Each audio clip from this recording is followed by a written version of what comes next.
They say secrets are best left undisturbed, but some secrets claw their way out of the dark, desperate to be heard. I still remember that opening moment, a heartbeat of time when everything changed. I was not always a man haunted by shadows. I was once Michael Harlow, an ordinary security guard with a reliable paycheck and a family that believed in me. Yet that fateful first night at the secret government prison turned my life inside out, irrevocably binding my soul to the dark corridors of this hidden nightmare.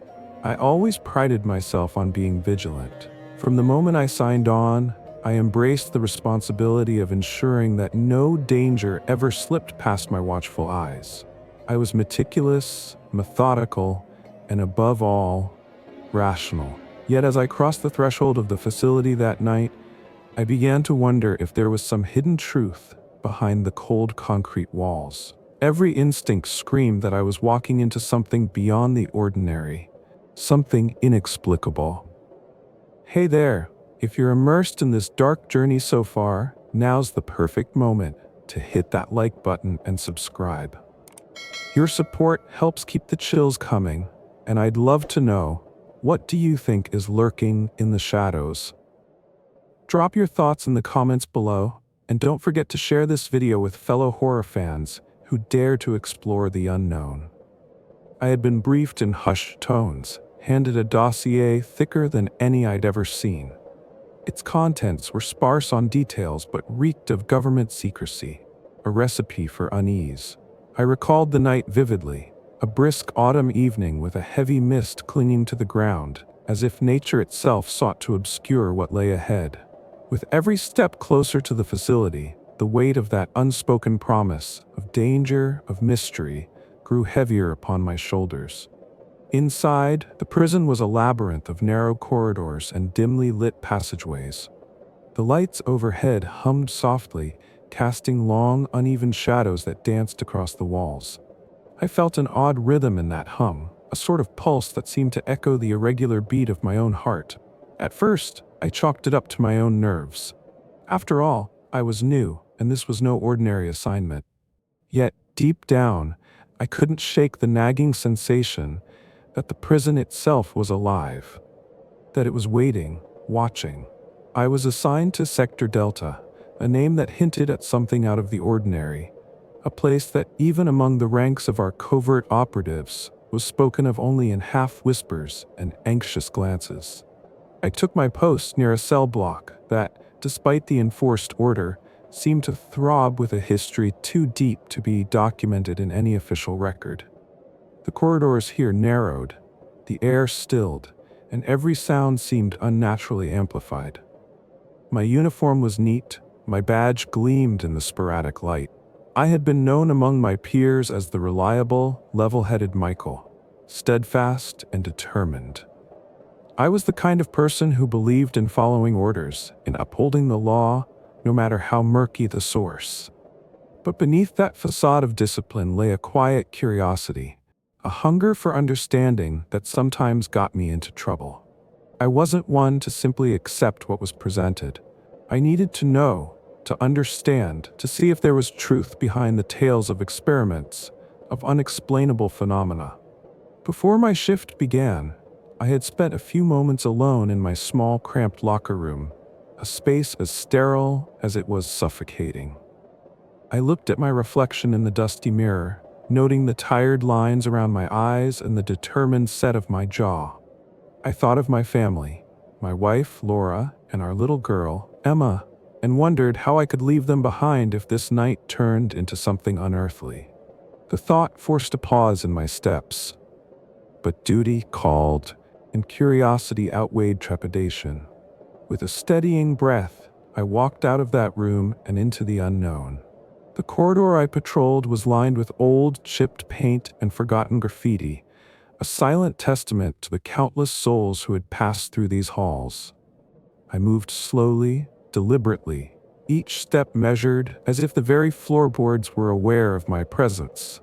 I often found myself pausing, listening to the subtle sounds, the distant hum of machinery, the occasional drip of water from a leaky pipe, and sometimes, just sometimes, an almost imperceptible whisper. At first, I dismissed those whispers as tricks of the mind, artifacts of an old building settling into its own decay. But as the night deepened, so did the echoes of those murmurs, intertwining with the relentless thump of my own heartbeat. I remembered a specific moment. The clock had just struck midnight when I came upon an anomaly.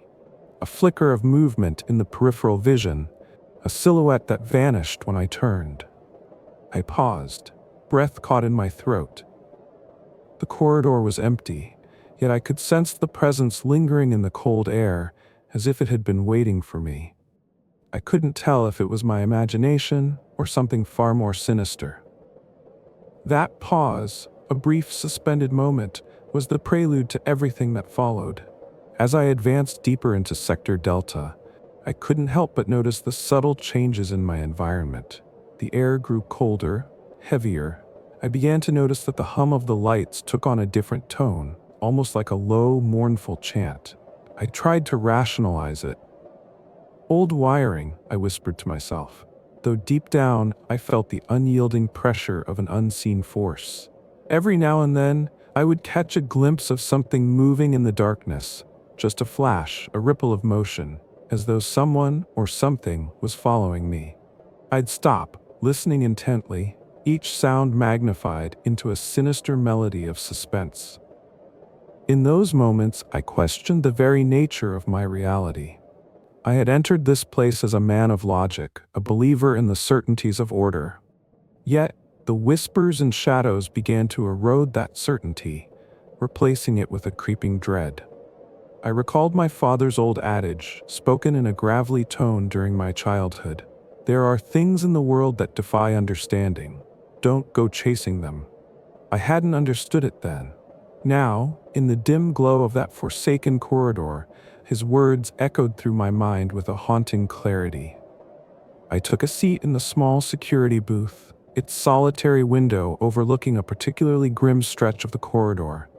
The monitor's flickering images did little to soothe my mounting anxiety. I sat there, letting the silence stretch out between me and the dark unknown. Time seemed to slow.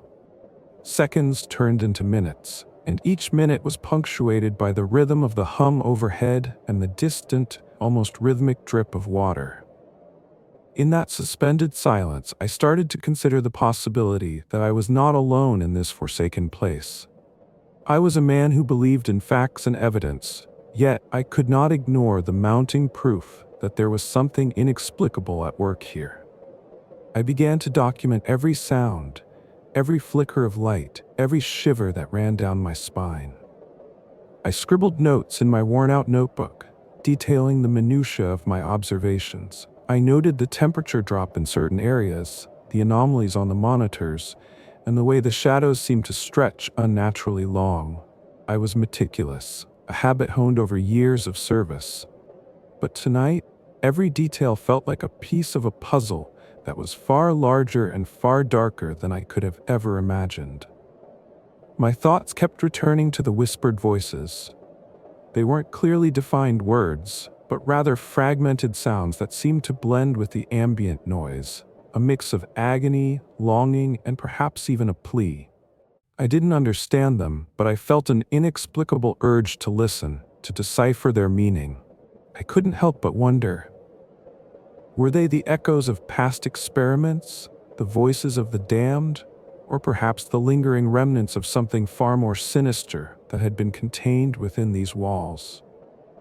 The more I pondered, the more the rational part of my mind tried to dismiss these notions as mere hallucinations born of isolation and fear. But even as I dismissed them, a small, stubborn part of me insisted that there was truth hidden in those murmurs. I tried to focus on my duty. I walked the corridors with a practiced gait, scanning each cell block, each intersection for signs of disturbances. My hand always rested near my sidearm, not because I was afraid, but because I believed in being prepared. I had faced dangerous situations before, albeit of a more conventional sort. This, however, was different. The dangers here were not of flesh and blood, but of something far less tangible, something that defied explanation. Every so often, I caught myself pausing, staring into the dark recesses of the hallway, as if trying to force an answer out of the oppressive silence. I would feel the weight of unseen eyes upon me, and my pulse would quicken, my breath coming in short, measured bursts. There was a peculiar rhythm to it all. A pause, a beat, and then another, as if the facility itself were breathing along with me. That thought sent a shudder through my spine. Had I imagined it all, or was the building alive in its own twisted way? I began to sketch out mental maps of the corridors, trying to track every corner, every door, every shadow. I was mapping not just the physical layout, but the eerie energy that seemed to permeate every inch of this place. The deeper I went, the more I felt I was peeling back layers of a hidden history, a history steeped in clandestine experiments and whispered regrets. I thought about the stories that had filtered through the ranks of the guards, rumors of subjects, of tests that breached the boundaries of human understanding. Though I had dismissed them as the fodder of paranoid minds, the events of that night forced me to reconsider. By the time I reached the far end of the corridor, I was enveloped in a silence so profound that it drowned out even my own thoughts. I pressed my hand against the cool, rough surface of the wall, as if to steady myself. In that moment, every instinct, every ounce of training whispered, "Be alert, stay alive." Yet I couldn't help but feel that I was being drawn into a narrative much larger than my own existence, a narrative that defied logic and demanded to be witnessed. I settled into my post with a careful determination. I was Michael Harlow, a man of duty, a man of reason. But as the hours slipped by and the night deepened, I sensed that reason was a luxury I could no longer afford. In that dim security booth, bathed in the intermittent glow of monitors and the relentless hum of machinery, I felt the onset of something primordial, a dark invitation from the very depths of the unknown. It was as if the walls themselves were speaking, their voices low and mournful, urging me to uncover a truth that lay hidden beneath layers of bureaucracy and secrecy. As the clock ticked on, the prison revealed itself in ways I could hardly believe. Every creak, every whisper of air, every flicker of a shadow seemed to pulse with an undercurrent of malevolence.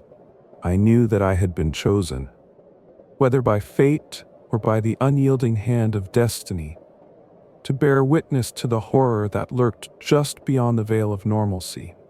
And so, with each pause in my patrol and each lingering look at the darkness, I realized that this was only the beginning of a descent into the unknown. In that fateful first shift, as I navigated the eerie corridors of Sector Delta, I had become more than just a guard. I had become a reluctant chronicler of secrets too monstrous to be contained by simple walls.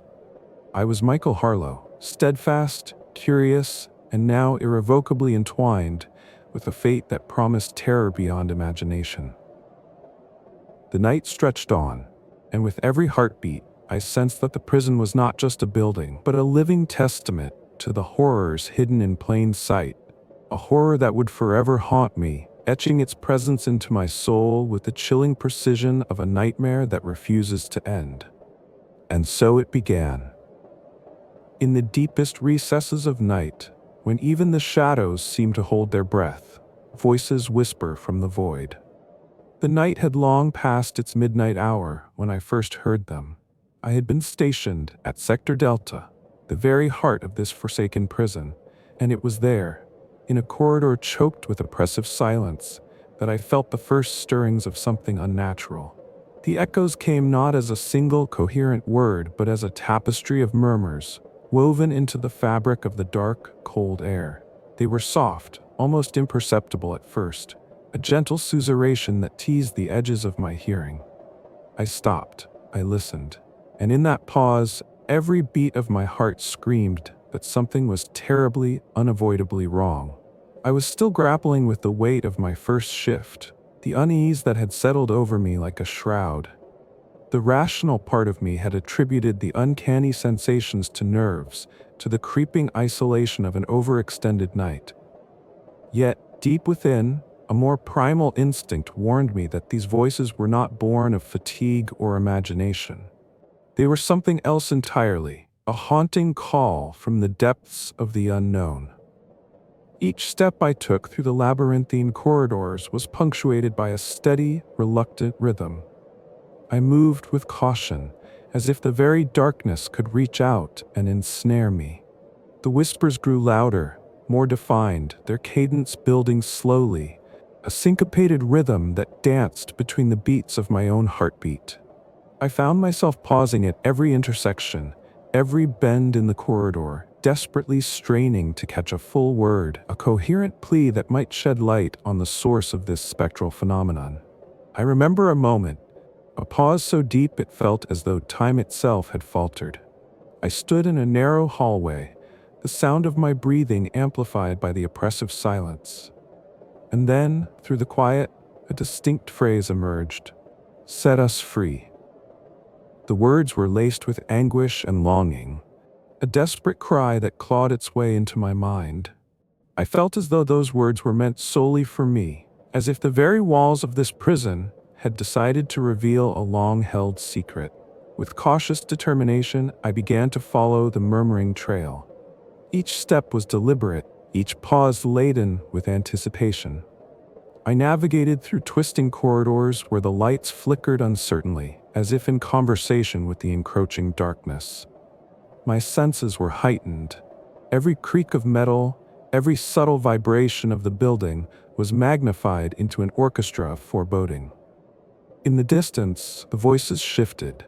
They became less like echoes and more like distinct, mournful pleas.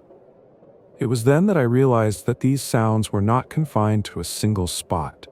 They moved with me, as though the very structure of the prison was alive and aware. I came upon a section of the facility that I had not yet explored, a forgotten corridor behind a maintenance door. The door creaked open reluctantly, its hinges groaning in protest. Beyond lay a narrow passage, lit only by the intermittent glow of failing fluorescent lights. As I stepped inside, a chill wind brushed past me, carrying with it the unmistakable scent of decay and old secrets.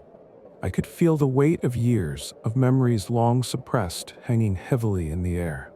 The passageway narrowed further, each step forwarded into a realm where time seemed to warp and twist. In that confined space, the voices became bolder. They swirled around me, each syllable punctuated by a pause so deliberate it sent shivers down my spine. I tried to steady my breath, to ground myself in the reality of the physical world, but the whispers were insistent. They spoke in tones that evoked both sorrow and anger, a duality that unsettled me more than any tangible threat ever could.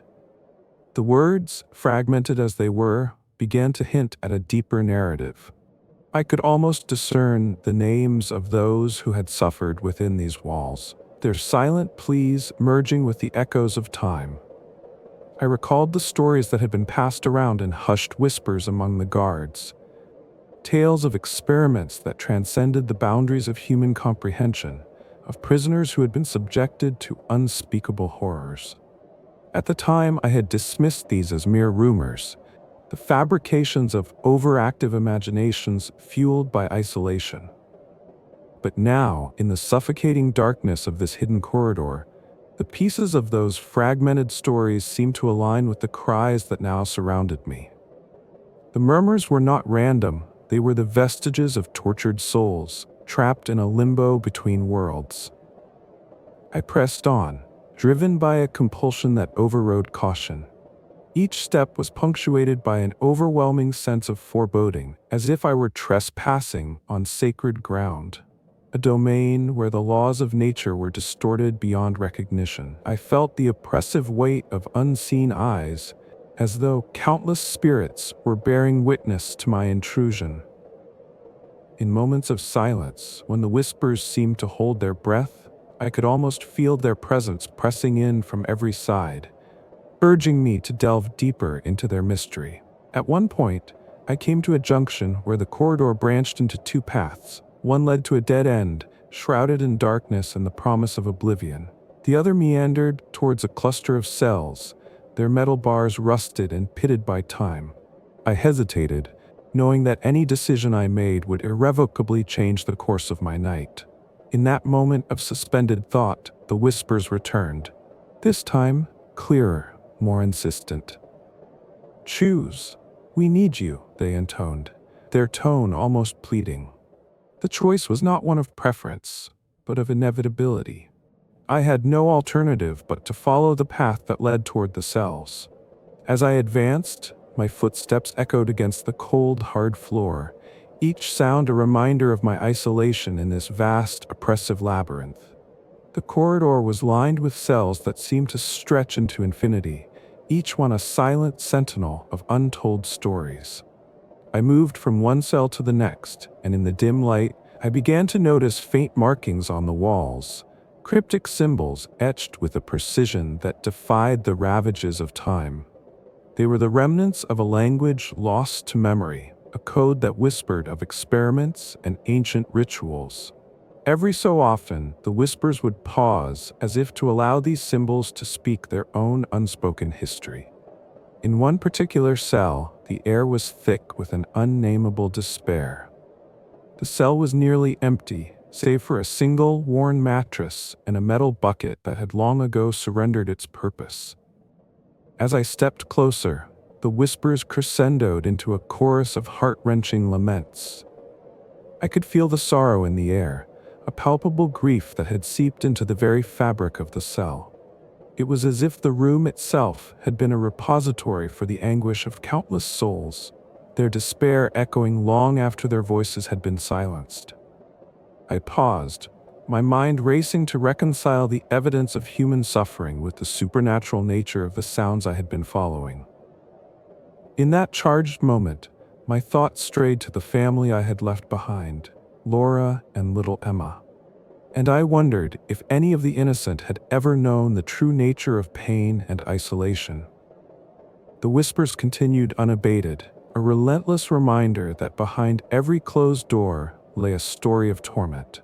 The cell became a microcosm of all that had transpired within these walls, and I felt an overwhelming need to honor those stories by bearing witness, even as they threatened to consume me with their sorrow.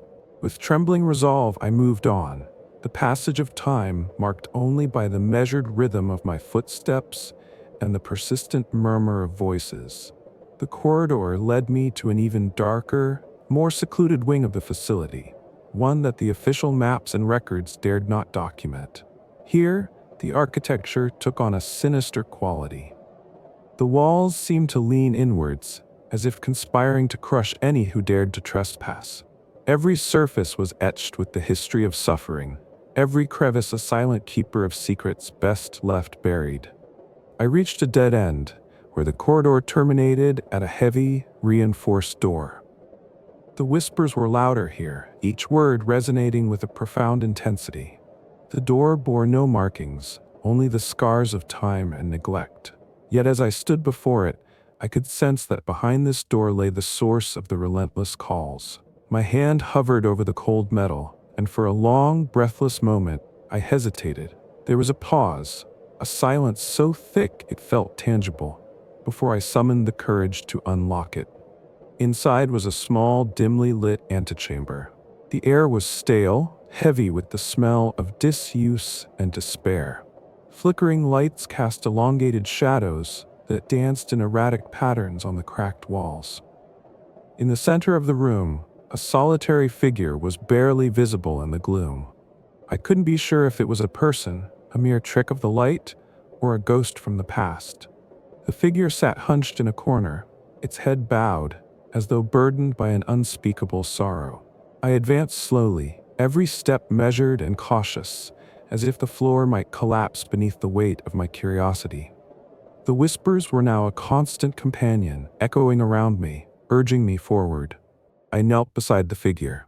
At that moment, the hush of the room was broken by a solitary, anguished cry, raw, desperate, and full of unfathomable grief. I reached out, unsure if my touch would make a difference or simply awaken something better left undisturbed.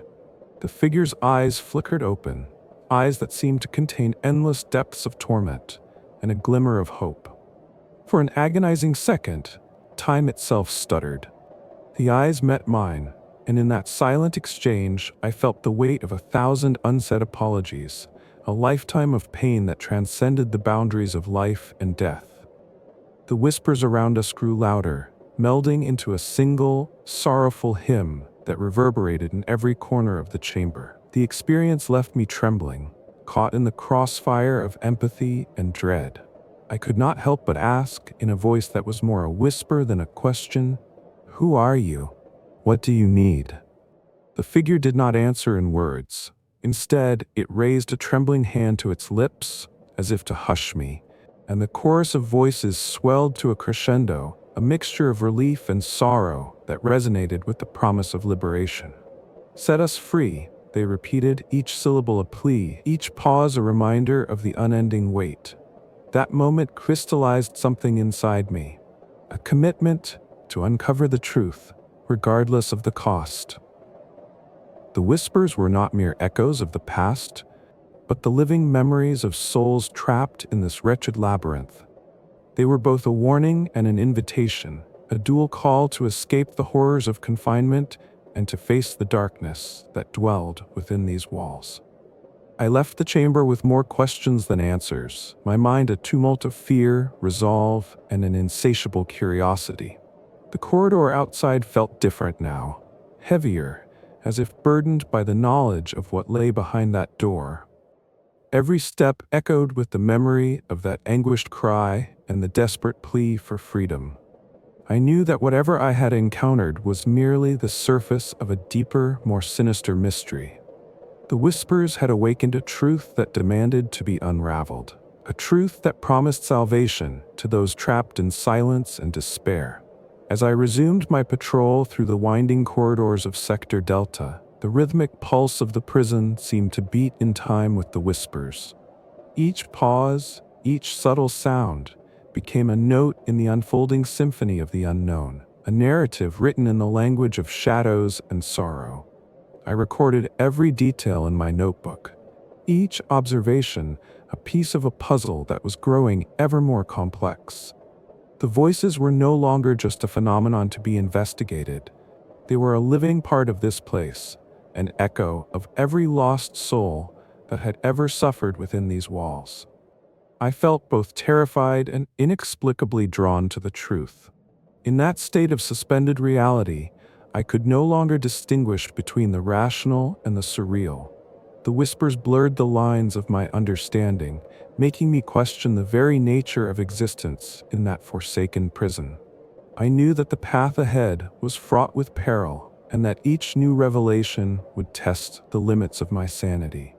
Yet, deep within, a fierce determination had taken root, a resolve to listen, to bear witness, and perhaps to become the instrument of liberation for those who could no longer speak for themselves.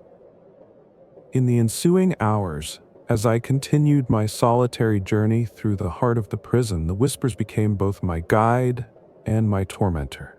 They led me to corners of the facility that defied explanation, to hidden recesses where the boundaries between past and present, life and death, blurred into a tapestry of suffering and hope. And with each new discovery, the mystery deepened, as if the prison itself were unraveling its secrets in slow, deliberate breaths. Now, as I stand on the threshold of a truth that seems too vast to comprehend, I feel the whispers around me, persistent, insistent, eternal. They are the voices of the forgotten, the echoes of despair that have waited centuries for someone to listen. And as I take another step into the darkness, I know that I must follow them wherever they may lead, even if that path demands the ultimate sacrifice. For in the silence of the dark, every whisper is a story, every pause a plea, and every shadow a testament to the lives forever intertwined with the horror of this place. The deeper I went, the further I unraveled the threads of a nightmare too vast to contain, and the closer I came to a truth that threatened to shatter everything I once believed. Every step I took into the hidden depths of the prison felt like a descent into an abyss of secrets. The whispers, once distant echoes, had transformed into a steady, insistent drum, a heartbeat that pulsed in tandem with my own. I knew there was something lurking beneath the surface, something that defied the logic of man and reason. Tonight, I would confront that something. It began with a door. Not just any door, but one that had been carefully concealed behind a false wall in a forgotten cell block. A door that beckoned me with its silent promise of forbidden knowledge. I had discovered it by accident, my curiosity overcoming my apprehension. With a trembling hand and a mindset ablaze by both dread and determination, I pushed against the cold metal. The door creaked open, revealing a narrow staircase descending into darkness. I paused at the top of the steps. What lay below? A part of me screamed to retreat, to forget the whispered pleas and the disembodied voices that had haunted me for so long. Yet another part, that irrepressible hunger for the truth, compelled me onward. I gripped the railing, feeling the chill of metal under my fingers, and stepped down, each footfall echoing into a void of silence. The staircase opened into a cavernous chamber, an underground laboratory bathed in a sickly, oscillating blue light. Shadows danced on cracked walls, their movements both hypnotic and macabre. The hum of obsolete machinery vibrated through the floor, a persistent, mournful song that spoke of years of experimentation and despair. I could almost hear the muted cries of those who had suffered here, the remnants of lives sacrificed on the altar of forbidden science. I moved forward slowly, my senses straining to capture every detail. The room was cluttered with archaic equipment, an array of monitors, oscilloscopes, and devices whose purposes I could barely fathom. Files and folders lay scattered on a dust-covered table, their yellowed pages hinting at secrets best left untouched. I picked one up, its brittle paper whispering under my touch. The documents chronicled experiments that were as terrifying as they were surreal. Accounts of human subjects, of energy manipulations that defied natural law, and of interdimensional research that bordered on madness. A single name recurred through the files, a name I recognized all too well. My own. It was signed off as an observer, a guard, but the details painted a picture of a man entangled in the experiments he was meant to merely watch over. Had I been marked long before I ever set foot in this facility? Had my fate been sealed by forces beyond my control? I took a deep breath, the cool air heavy with the scent of chemicals and decay. My heart pounded in my ears as I advanced toward a large, reinforced door at the far end of the lab. The blue light pulsed in time with my pulse, as if the chamber itself were alive. I hesitated once more, a brief pause laden with foreboding. Then, with resolve stealing my nerves, I inserted a key card I had retrieved earlier and swiped it through the scanner. The door hissed open slowly, revealing a room that was at once both familiar and utterly alien. Inside, a circular chamber awaited me, its center dominated by a colossal containment cylinder. Within the transparent shell, an indistinct shape drifted, something that shimmered and pulsed with an unearthly glow. The shape was humanoid, yet distorted by a fluid, spectral energy. I recognized the silhouette from whispered stories, a figure that was said to be the result of experiments meant to harness an energy source beyond our world. It hovered there, suspended in a stasis of perpetual torment and wonder. Time seemed to stretch and fracture. I stood rooted to the spot, a silent witness to the convergence of the natural and the supernatural. The figure's eyes, or what passed for eyes, locked with mine. For an instant, I felt an overwhelming surge of emotion, a cascade of sorrow, fear, and a profound longing for release. The whispers, which had led me here, now crescendoed into a single, unyielding plea. Set us free. The message was no longer a murmur in the dark, it was a demand. And in that moment, the true purpose of the prison, of the experiments, revealed itself in horrifying clarity. The government had not merely been holding dangerous criminals or political dissidents. No, they had been tampering with forces that should have remained untouched.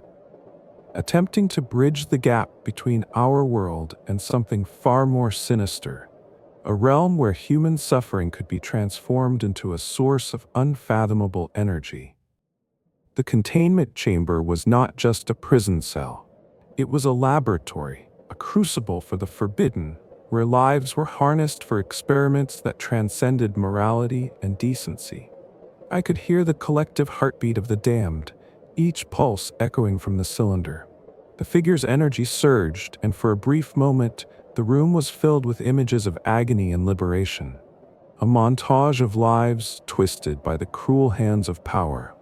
I saw faces, expressions contorted by pain, reaching out as if begging for mercy, for escape. And then, as quickly as they appeared, the visions faded into the relentless blue glow that bathed the room. I stepped closer to the containment cylinder, my every sense alert to the strange interplay of light, sound, and emotion. I felt the presence of those whose voices had haunted me, the countless souls whose suffering had been siphoned to fuel these experiments. The weight of their despair bore down on me, each whispered plea adding to the cacophony of agony that filled the air. I knew I could not remain a silent witness. I had to do something. I had to break the cycle of torment that had ensnared these lost souls. Slowly, I scanned the control panel next to the cylinder. Buttons and switches blinked in erratic patterns, each one a possible lever to release the energy contained within. The instructions were cryptic, written in a language that seemed part technical manual, part occult incantation. My mind raced, trying to parse the meaning behind the symbols and commands. There was no time to second guess. The desperate cries of the figures within the cylinder, the whispers that had led me here, demanded immediate action. I reached for a switch marked with an unfamiliar symbol, a spiral intertwined with a jagged line. My hand trembled, and for a split second I hesitated. The room fell into an almost unbearable silence, the blue light dimming as if to underscore the gravity of the moment. Then, with a final resolute breath, I flipped the switch. A surge of energy erupted from the cylinder, a torrent of light and sound that enveloped the chamber in a blinding flash. For a heartbeat, the world ceased to exist beyond that luminous burst. When my vision cleared, I found myself facing a sight both miraculous and horrifying. The containment cylinder was empty. In its place, a vortex of energy whirled, spiraling outwards with a fierce intensity. Within the maelstrom, I could see fleeting images, glimpses of the tortured souls who had been held captive, now freed from the physical confines of their prison. They swirled around me like a storm of lost memories and shattered dreams, their voices merging into a single, overwhelming chorus of gratitude and sorrow. I staggered backward, the force of the unleashed energy nearly knocking me off my feet. The vortex pulsed, each wave of energy a ripple through the fabric of the room, none of destabilizing the very air around me. In that moment, I understood that I had not simply freed the spirits trapped within the cylinder, I had torn open a portal between two worlds. The boundaries of reality blurred, and the whispers of the damned now resonated with a tangible, almost physical presence. The chamber itself began to shudder, as if protesting the disruption. Alarms, long dormant, sputtered to life. The blue light became erratic, flickering in a frantic dance of chaos. I could hear the distant sound of footsteps, the clatter of hurried machinery, and the urgent voices of those who still served this unholy institution. They were coming, perhaps to silence the truth I had just unleashed. But there was no turning back now. The portal, unstable and ferocious, was a maelstrom of both liberation and destruction. I realized with a sinking dread that I had set in motion events that could not be undone. The lost souls, once prisoners of their own torment, were now caught in an unbridled storm of energy, a force that threatened to tear the prison apart and spill its horrors into the world above. I felt a tug at my core, a pull of compassion and duty that compelled me to act. I sprinted toward a control panel by the exit, desperate to override the system and attempt some measure of containment. My fingers danced over the buttons, each command a frantic plea for control over the chaos. The monitors flashed erratically, and in their distorted reflections, I saw not only the swirling vortex, but the spectral faces of those I had freed. Their eyes, filled with a mixture of relief and sorrow, locked onto mine, silently urging me to complete the mission. The room's temperature plummeted as the portal's energy reached a fevered pitch. I felt the walls vibrate, the very foundation of the facility groaning under the strain of forces beyond its control. The voices, now a deafening roar, merged into one final, desperate command: set us free.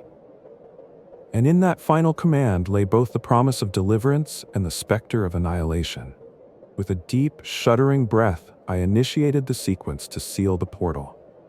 The control panel hummed as it processed the override, sending shockwaves of energy that pulsed through the laboratory. The vortex began to contract, its swirling fury slowly diminishing as if reluctantly returning the souls to the confines of their spectral realm. For a fleeting moment, I felt a glimmer of hope that the torment would end, that the cycle of suffering might finally be broken. But as the last vestiges of the portal closed, the room fell into an eerie, unnatural stillness. The blue light dimmed to a pale glow, and the remnants of the lost souls faded into the shadows, leaving behind only silence and a profound sense of loss. I stood alone amid the wreckage, a man forever changed by what he had witnessed. The weight of the truth, of the experiments, the suffering, and the unintentional liberation settled heavily upon me. In the quiet aftermath, I realized that my role in this unholy experiment was both an ending and a beginning. I had been a witness, a reluctant guardian of secrets too terrible for the light of day. With the portal sealed, the experiments and the horrors of this hidden prison would remain buried beneath layers of darkness and bureaucracy. Yet, the memory of that night, the faces of the lost, and the echo of their final plea would haunt me forever. I gathered the few remaining files, the scattered remnants of the laboratory's records, and with a heavy heart, I made my way back through the labyrinthine corridors. Each step felt like a farewell, a silent, mournful goodbye to the souls I had momentarily freed and to the man I once was, before the weight of forbidden knowledge had transformed me irrevocably. As I emerged back into the stale air of the prison's upper levels, the distant sound of alarms and shuffling footsteps reminded me that the institution would continue its clandestine operations. But for me, there could be no return to the innocence of duty. I was now bound to the truth I had uncovered, a truth that could never be silenced. The experiment was over, the portal closed, and the lost souls had been set free. Yet their liberation came at a price. I walked away that night a changed man, the finality of my actions echoing in the recesses of my mind. The prison's corridors whispered with the secrets of the past, and in their quiet, eternal murmur, I heard the promise of an unending vigilance. The darkness, once a realm of mere shadows, had become the keeper of the damned, a reminder that some truths, once unearthed, are too potent to ever be forgotten. And so, beneath the layers of government secrecy and the veil of night, I sealed away a horror that would forever bind me to this unholy place. A final chapter in a tale of despair, liberation, and the eternal cost of tampering with forces beyond human comprehension. Thank you for joining me on this harrowing descent into darkness. If you enjoyed the experience, make sure to subscribe and hit that notification bell so you never miss another twist in our tale. Leave a comment with your scariest moment from today's story and share this video with anyone brave enough to face the horror. Stay safe out there, and until next time, keep your eyes open for the unseen.